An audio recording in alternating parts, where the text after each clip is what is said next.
welcome to another edition of Carnivore Radio. I'm your host, Jeff Sherman, along with Dr. Eric Lopkin. And as I said before, when we were prepping for the show, usually I'm the guy that takes all the notes on what happened from the week before we got together. And I don't have to do that because obviously right now we are talking about the midterms, and it's quite a subject matter. Wait, there was an election? I didn't know that. I was just hanging out. I was watching, the Phillies go down, and yeah, there was actually an election. I'm gonna tee it up. Winners and losers. Winners. All right. DeSantis, like all out of the park. You can't get more of a winner than that. Losers. Oh, and J.D. Vance in Ohio, a up-and-coming star. Losers, without any question, I believe, is Donald Trump, Fox News.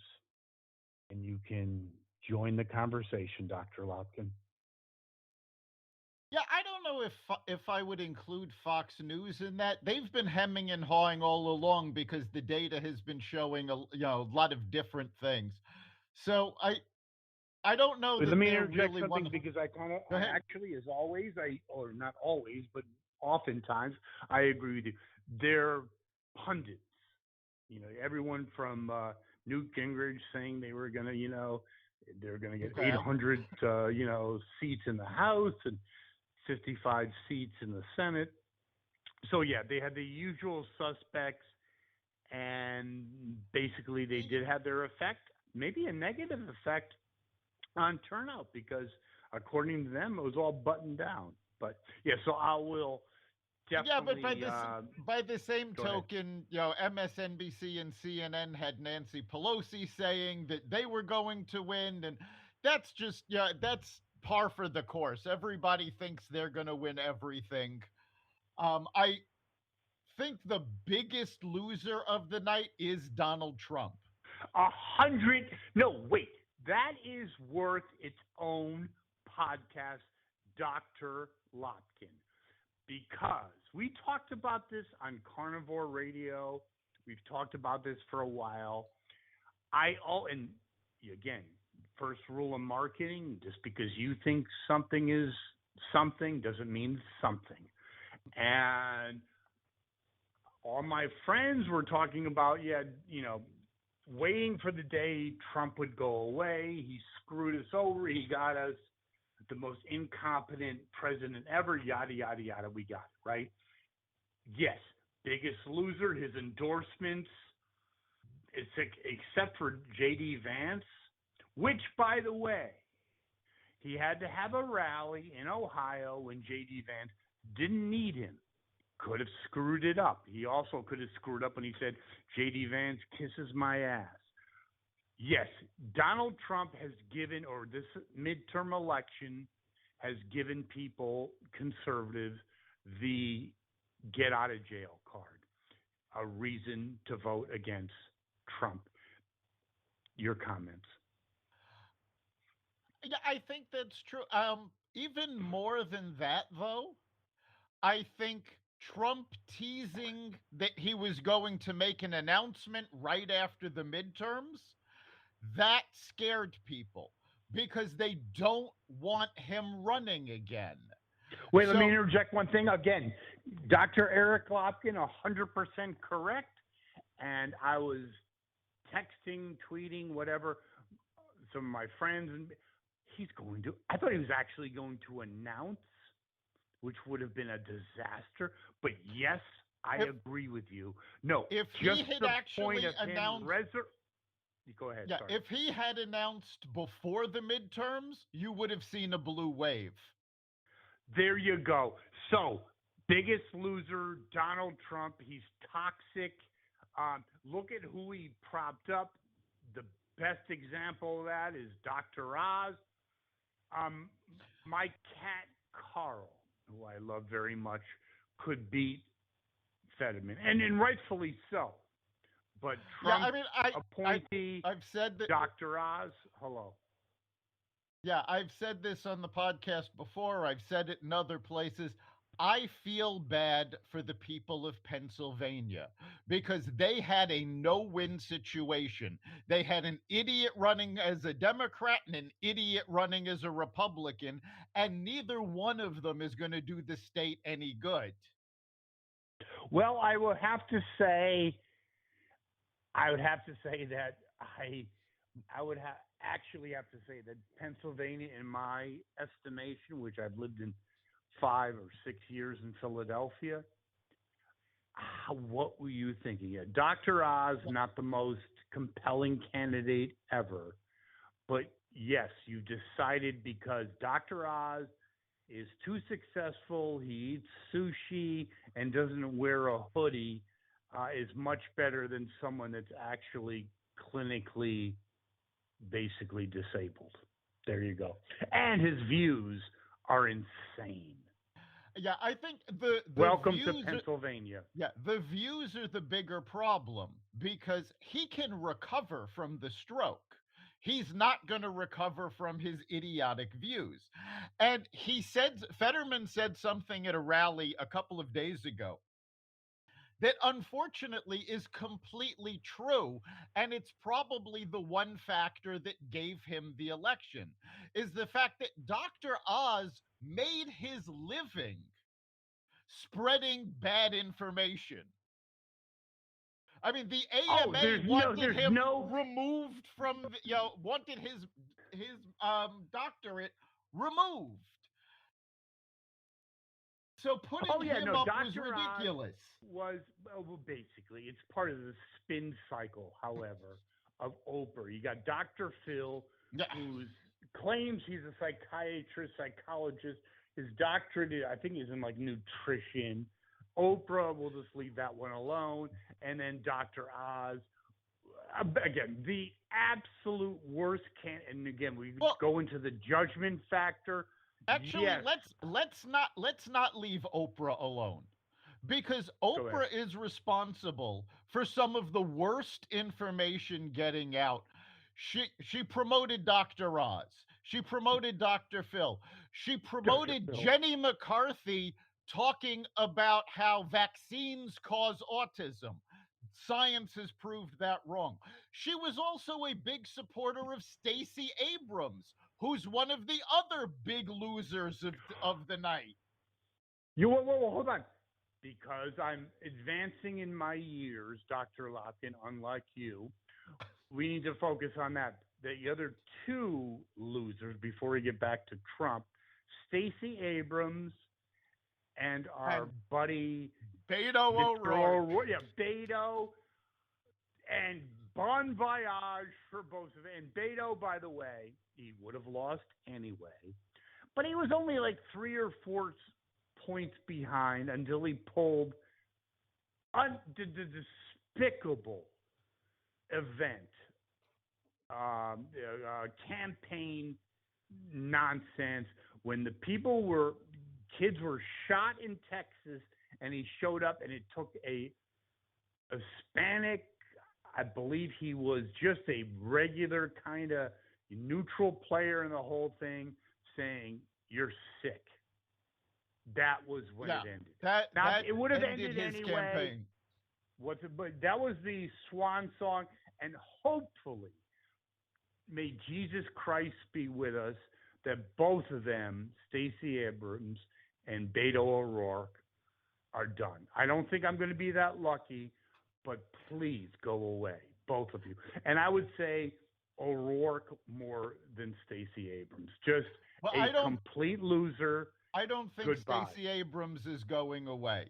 I think she has built a brand on losing, and she's made a fortune over the last 4 years. I don't think she's going away anytime soon, unfortunately.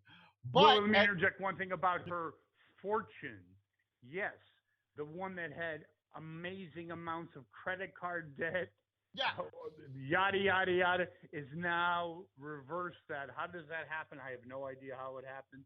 But yes, I agree with you. But the only caveat to that, Dr. Lopkin, is I think it's out of politics. She'll be on MSNBC. That's Yes. the perfect spot for her. Morons meet morons. Yeah, I don't think MSNBC. she'll run again. I think Never. she's going to make another fortune in the private sector. And, there's one other big loser that we need to comment on. And I didn't actually know this until this morning. But Charlie Crist, who ran against DeSantis for governor of Florida. Goodbye. Check, please. Became the only politician to lose a statewide race as a Democrat, as an independent, and as a Republican.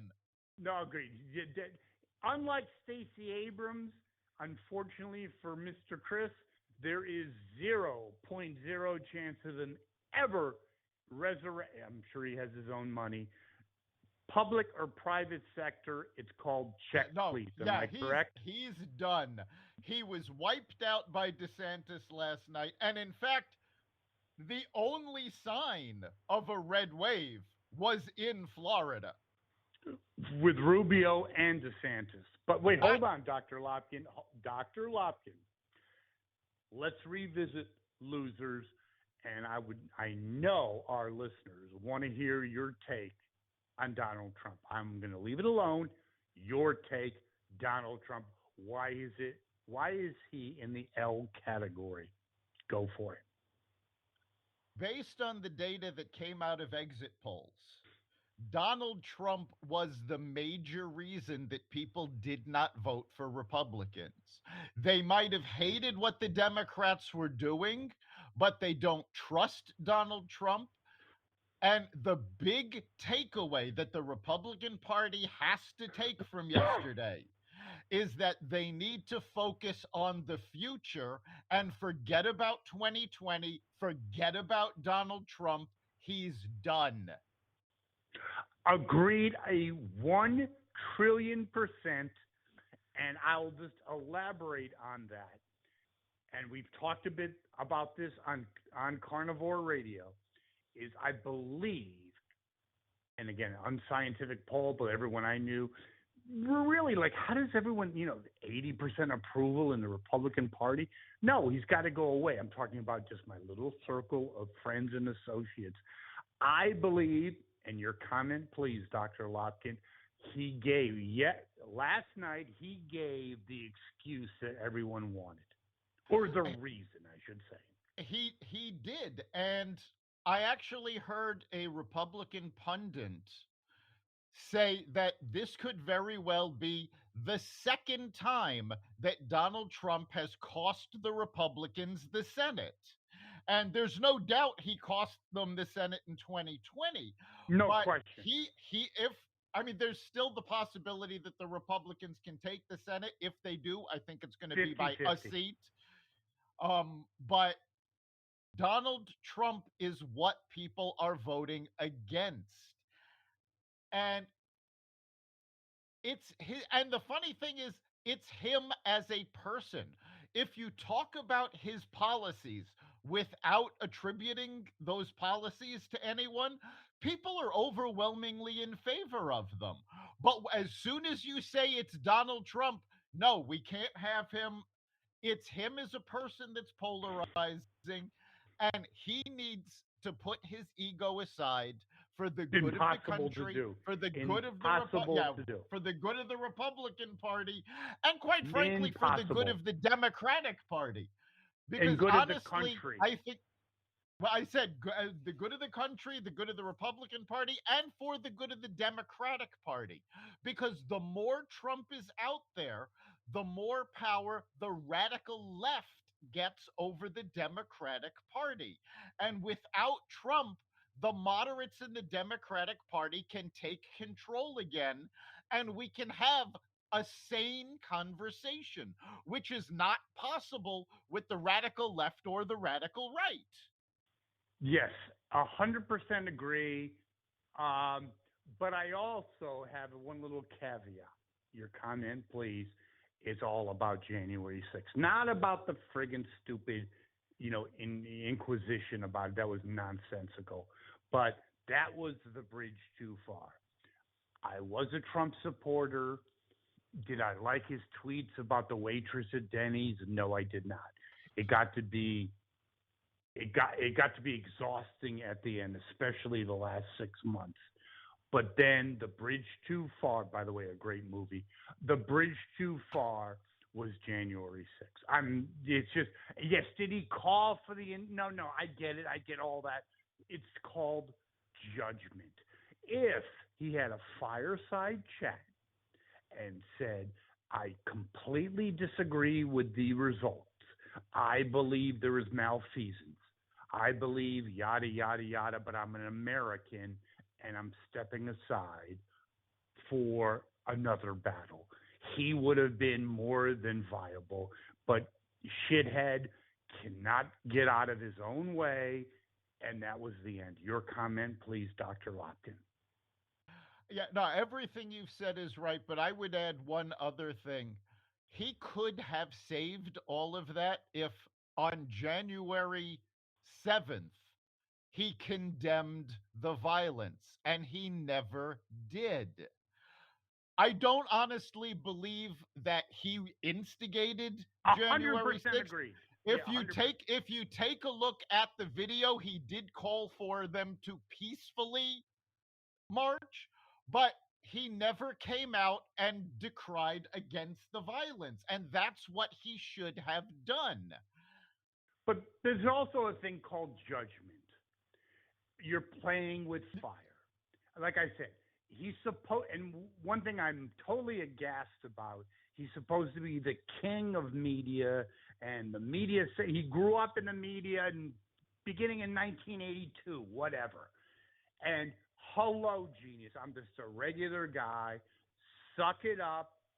You eat your shit sandwich, even though you don't like. There's a lot of things in my life I didn't like either, but you suck it up and you play for another day. That was the decision gone wrong, and that's why he is unviable for the presidency. It's as simple as that. Yeah, I mean, we've said over and over again that he can't get out of the way of his own ego. Now, I am going to put forth something I consider a bit of a mitigating factor, is that for 4 years, he was under constant Agreed. siege. Now, 100%. For anybody that doesn't have an ego the size of All Outdoors, that's tough to deal with. For somebody that has an ego the size of Trump's, he was in combat mode. He should have been able to step back, take a breath, and consider his actions. He didn't, and that was the big mistake he made. But the constant bombardment, quite frankly, was putting him in a ridiculous situation to begin with, and it was one, unfortunately, he did not handle well. And there's no way you can claim he did. 100%. And I also believe people are still people. He still is. Yeah, he's Donald Trump, the guy with the huge ego and the orange hair, but he's still a person. And from the day he got into office, and I actually believe, I'm not going to go into psychobabble, but to some degree, it kind of, to some degree, broke him. From the day he got in office, he was under pressure. You and I and our listeners could never even imagine. From before he got into office, the Steele dossier all started during the campaign. They didn't even wait for him to win to go after him this way. But he needs to step aside. If he walks away, and quite frankly, even if he doesn't walk away, if he decides he is going to run again at this moment in time, I don't think he can win the primary, especially if Ron DeSantis runs. No, when you have, I'm sorry, we talked about this with Biden, about the night of the long knives. The night of the long knives for Donald Trump was last night. Fox. I didn't watch Newsmax. That's a little more conservative than Fox at this point in time. Basically came out and articulated exactly what Dr. Eric Lopkin just said. It's time to move on. And that's been said on Fox more than once. It's been said in a lot of media. Even the New York Post said something about I don't know what it was called. It was some, they do it great on the headlines. Basically, forward DeSantis. I'm butchering it, but basically DeSantis is the future. Fox said the same thing. Enough of 2020. Enough of blah blah blah. DeSantis is the Elvis of 2024. He's the rock star. And Trump knows this. He 100%. went after DeSantis a couple of days ago, starting to make fun of DeSantis, starting to try to trivialize him. And I think that had a big effect on the midterms, because DeSantis among Republicans is very well respected. And no, he's a god. Let me interject one thing. People that... Go ahead. Go ahead. I'm sorry. He is, being older than you, he's much younger than Reagan, but he is the Ronald Reagan of 1977. I 100% believe that. He is it. I can see that. And that's something else. We saw the backlash against Trump-backed candidates in general, but people were uncomfortable voting Republican because of the specter of Trump.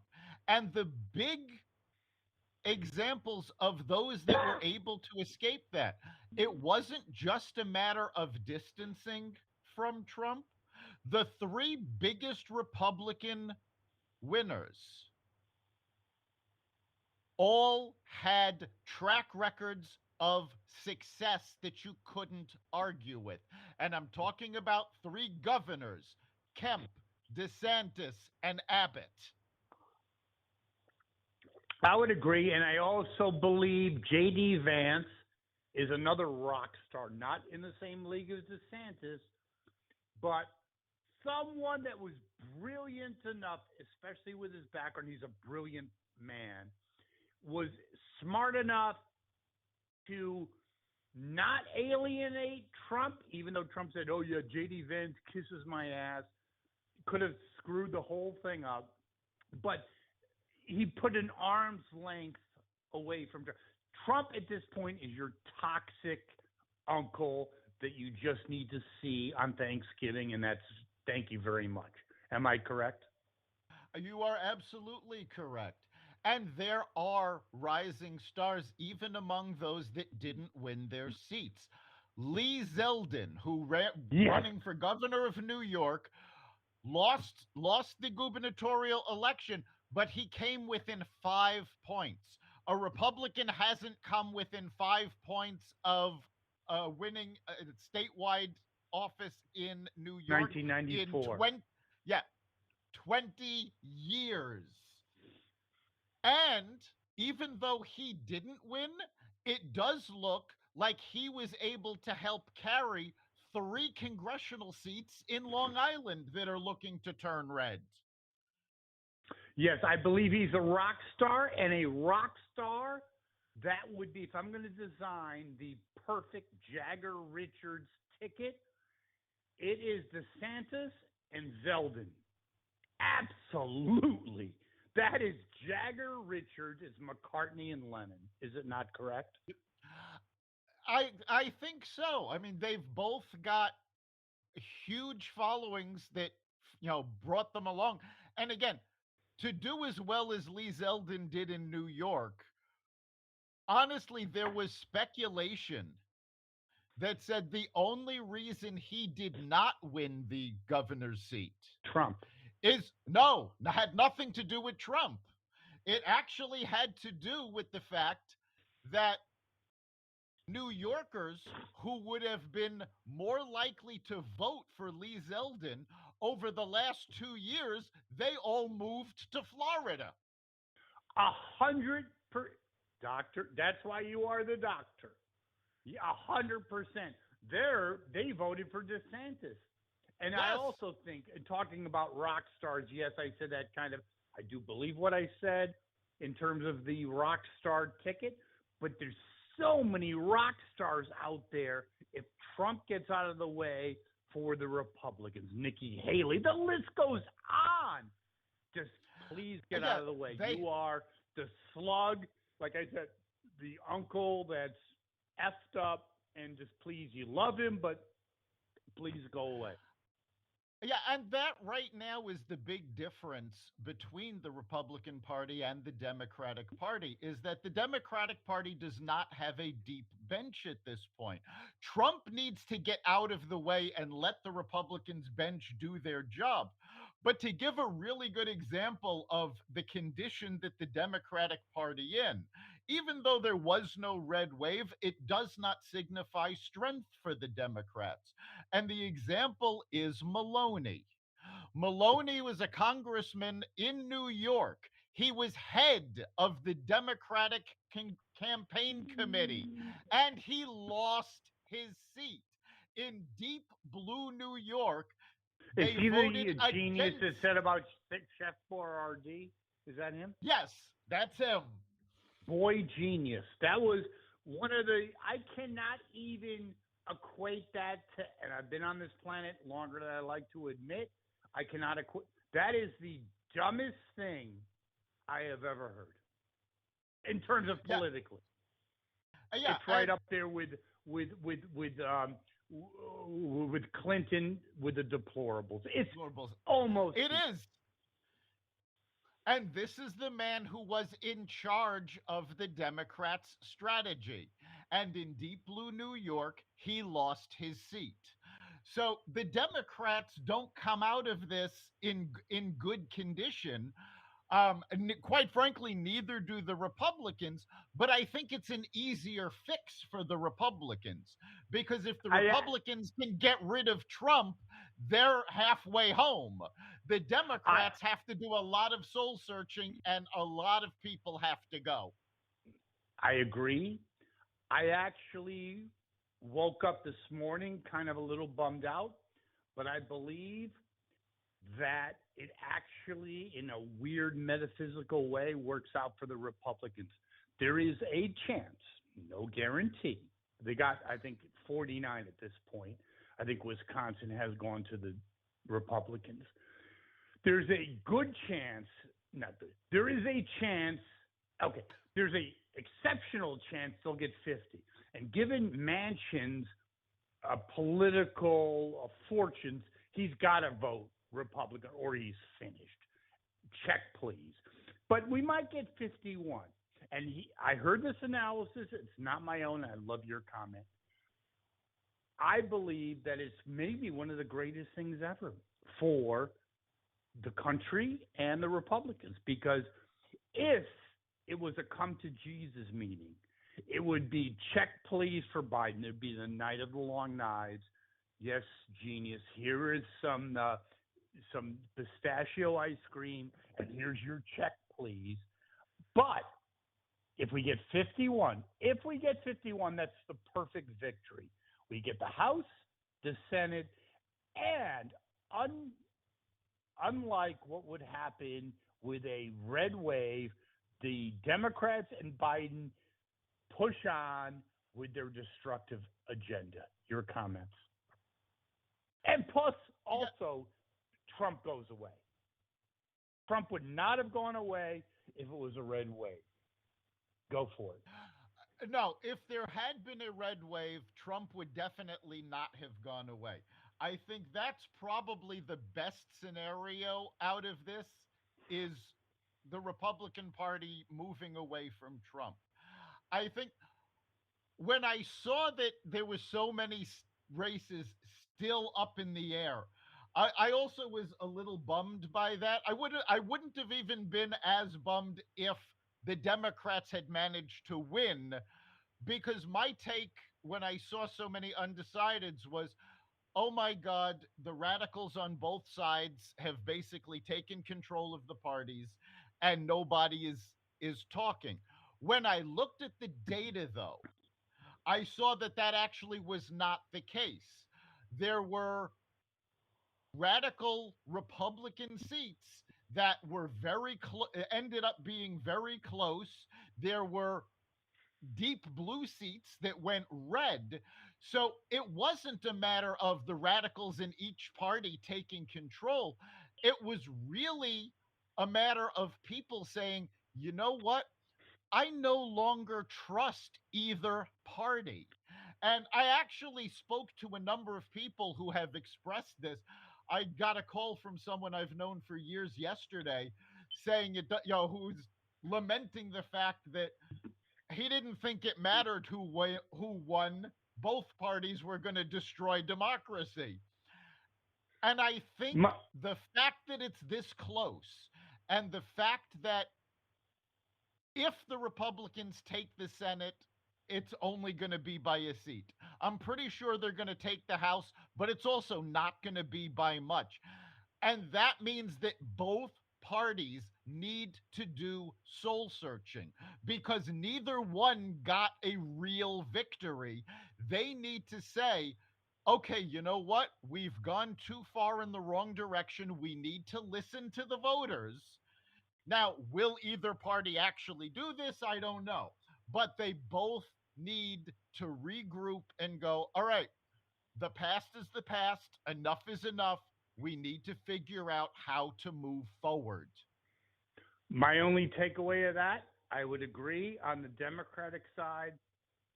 I believe without Trump, I think there would have been a red wave. I really do believe that.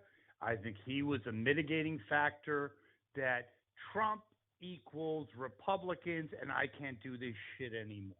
It's as simple Yes. as that. Yeah, no, Trump was an anchor on the Republicans. 100%. There's absolutely no question about that. There were more people worried about what Trump was going to do than actual policy. And that's where the Republicans need to take this. They need to say, all right, you know what? We are going to focus on policies. We're not going to keep banging the drum about what happened with 2020. God, please. Move forward.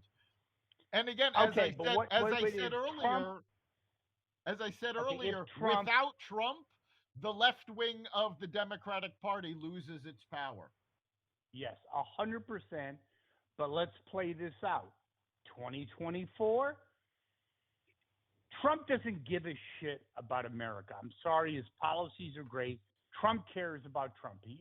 And he's always been myopic in terms of people could tell him Rosenstein, I believe his name is, financial back like 1990, a billion years ago. Trump, don't build the Taj Mahal. Don't pay for this, don't pay for that. What does he do? The exact opposite and fires Rosenstein. Okay? So Trump is incapable of that. And my only real fear, because I think the night of the long knives is with us. Goodbye, souffle, Trump. The problem is, does he start a third party? He's not going to just go away peacefully. No. And that could F up basically DeSantis's run, which we'll talk about in terms of winners. Your comments? I honestly don't think he can start a third party.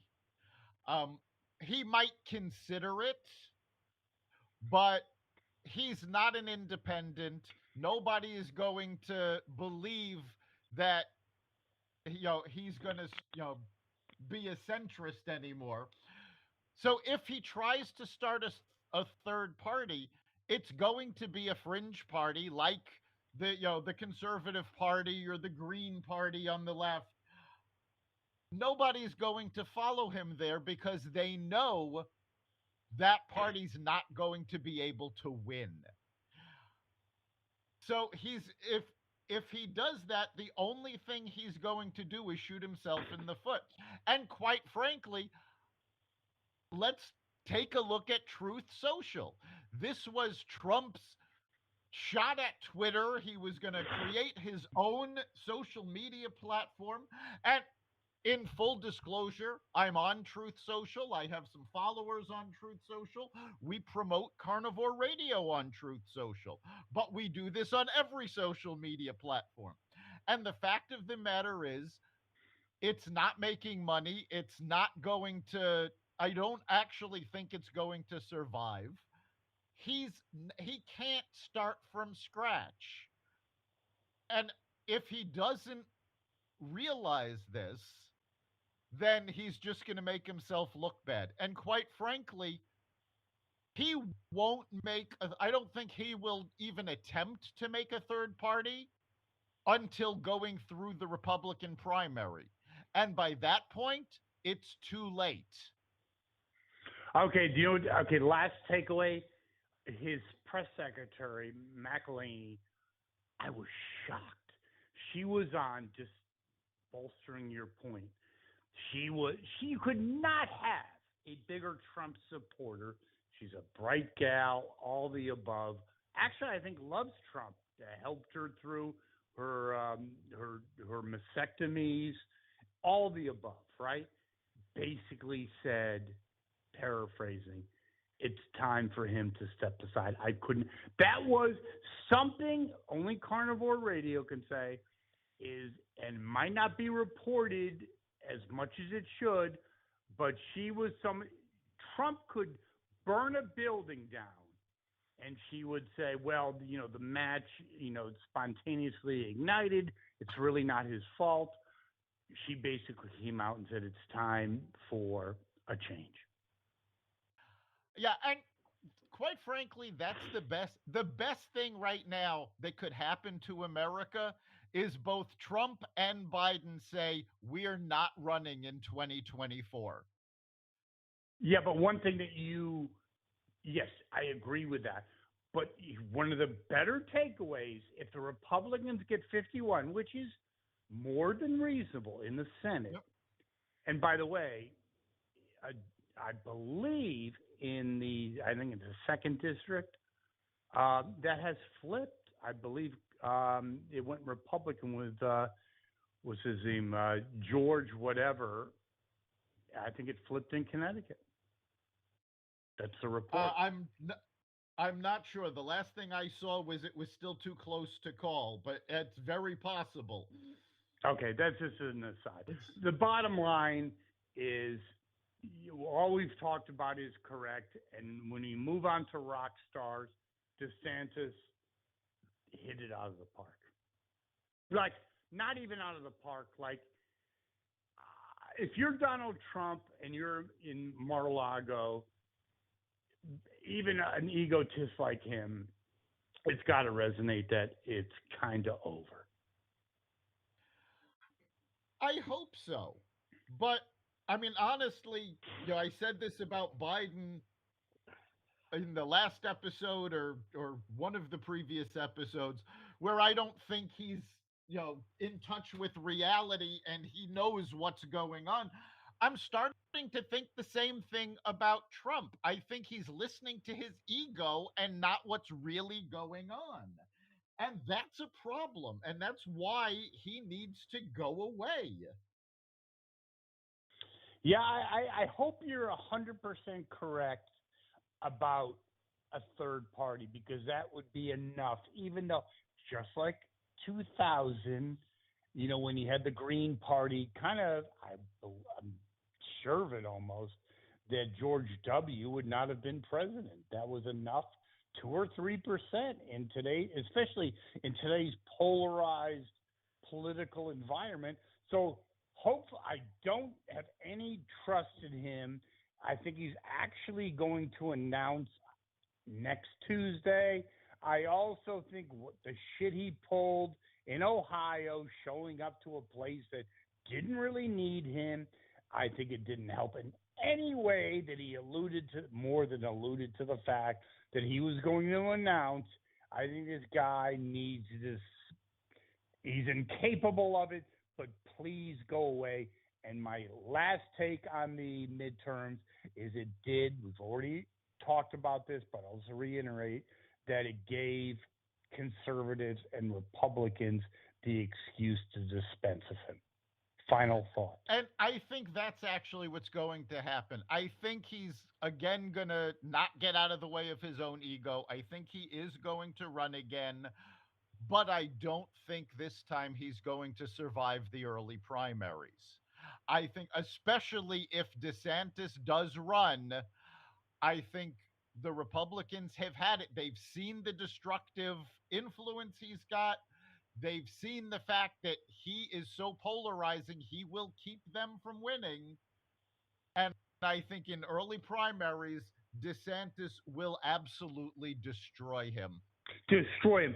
And we talked about this months ago, Dr. Lopkin, is people, and we've always got the finger on the pulse, I have to say this, need an excuse to dispense it. We said this before the primaries, and now they have the excuse, and the night of the long nights is more than out there.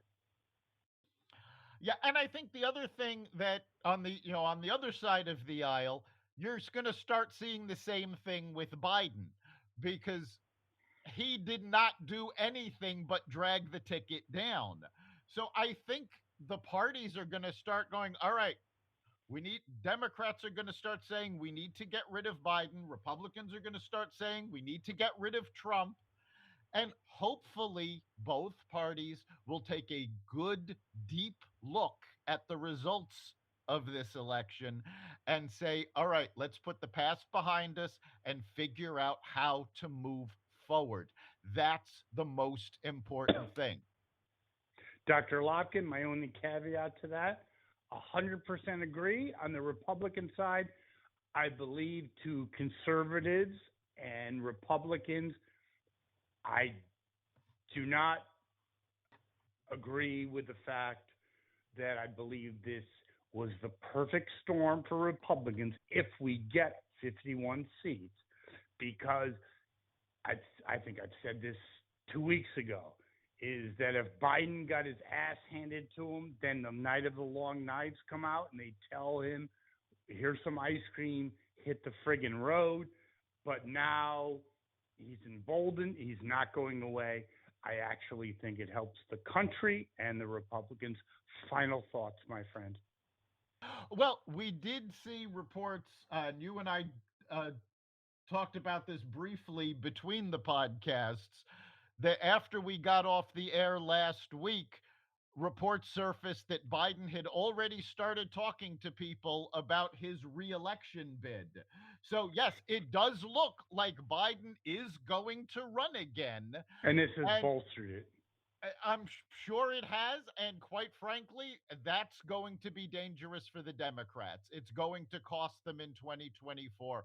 Again, might not be a red wave. It depends on if the Republicans can get rid of Trump.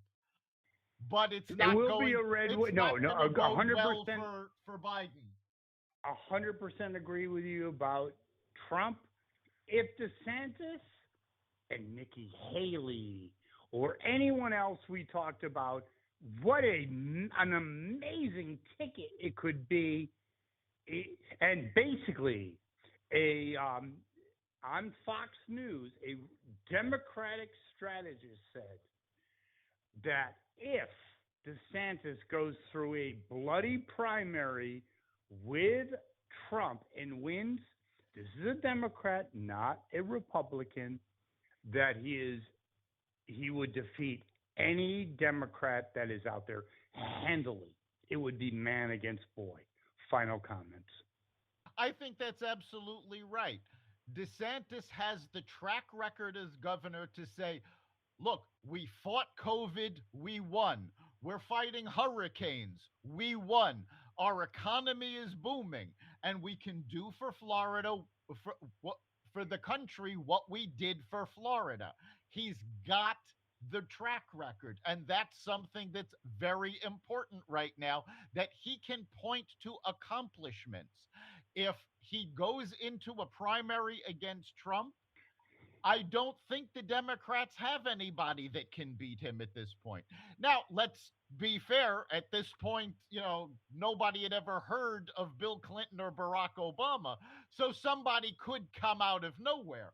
But based on who the Democrats have in their bench, if DeSantis does run and beats Trump in a primary, or hopefully Trump decides not to run and just steps aside, I think he can be our next president. No doubt. Also, there's the Kennedy factor.